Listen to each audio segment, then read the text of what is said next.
munaasabadani ballaaran oo ka qabsoontay masjidka saalixiyada ee magaalada Burco ayaa ahayd munaasabad ay ku qalin jabinayeen 30 arday oo bartay culum ku saabsan xadiiska isla markaasina muddooyinkii ugu dambeeyay ka socday masjidka saalixiyada taas oo ay waday xarunta cilmi baarista ee Qortuba. munaasabadan ay ka soo qayb galeen mas'uuliyiinta maamulka gobolka Togdheer, culimaawidiin, waxgarad iyo bulshada qaybaheeda kala duwan ayaa sidoo kale ahayd madal lagu daafurayay culum ku saabsan xadiiska oo toddobaadka soo socda ka furmi doonta masjidka. waana sidoo kale munaasabadan lagu sagootinayay Sheekh Cabdilaahi Cali Geelle oo ka mid ah culimaawidiinta waaweyn ee Soomaaliyeed oo muddooyinkii ugu dambeeyay duruus ka waday masjidkani. ugu horreyntiiba Sheekh Dr. Faysal Maxamed Cali ayaa faahfaahin ka bixiyay duruustani uu bixinayay muddooyinkii ugu dambeeyay.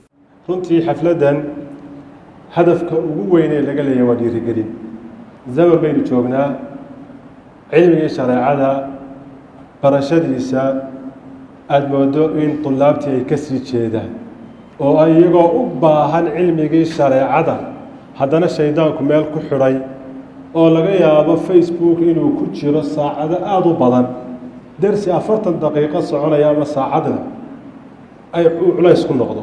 xalqada masaajidka ka socotay wixii Ilaahay subxaanahu wa ta'ala inoo qadarayna waa inuu qaadanay wixii kalena insha Allah ta'ala waa ku tala jiraa in aan insha Allah ta'ala waqtiyada soo socda sida la tilmaamay usbuuca soo socda la bilaabo xiriirka inaga dhaxeeyana oo cilmiga noqdo. ummaddu waxay baaqi ku noqonaysaa waa cilmiga, diintana waxay baaqi ku noqonaysaa waa cilmiga, gargaarka diinta loo gargaarayo waa cilmiga oo la barto la faafiyo. xalqadanna waxa sharaf weyn u ah tii soo socotay iyo tii socon doontaba in Sheekh Cabdilaahi Cali Geelle sheekheena barakaysan aan rajaynayno wanaag u rajaynayno inuu ina sharfayo Burco ugu yimid waxa weeye waa sharaf. geesta kale xubno ka mid ah ardaydii ka faa'iideysatay duruustana lagu baranayay cilmiga xadiiska ayaa halkaasi ku soo bandhigay cilmiga ay barteen. duruustii maalmahanba socotay ee uu sheekheena weyn Allah khayra siiyo fadilada Sheekh al-Muhaddith Cabdilaahi Cali Geelle oo inoo waday oo muddo 3 ama mataqaana 2 casho ku dhow 7 majlis lagu soo khulaaseeyay axaadiis fara badan. sidoo kale ay ka horeysay ardaydan idin hor fadhida duruusta ay qaateen oo iyana muddo sanada socotay oo duruus fara badan oo mustalaxa lagu daraaseeyay oo hogaaminayay ama duruusta u bixinayay fadilada Sheekh Dr. Faysal Maxamed Cali.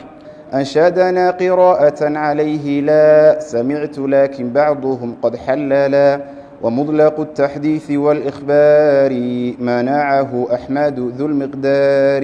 وعدم السماع واللقاء يبدو به الإرسال ذو الخفاء. هل كان باب كان إمامكم وقال يا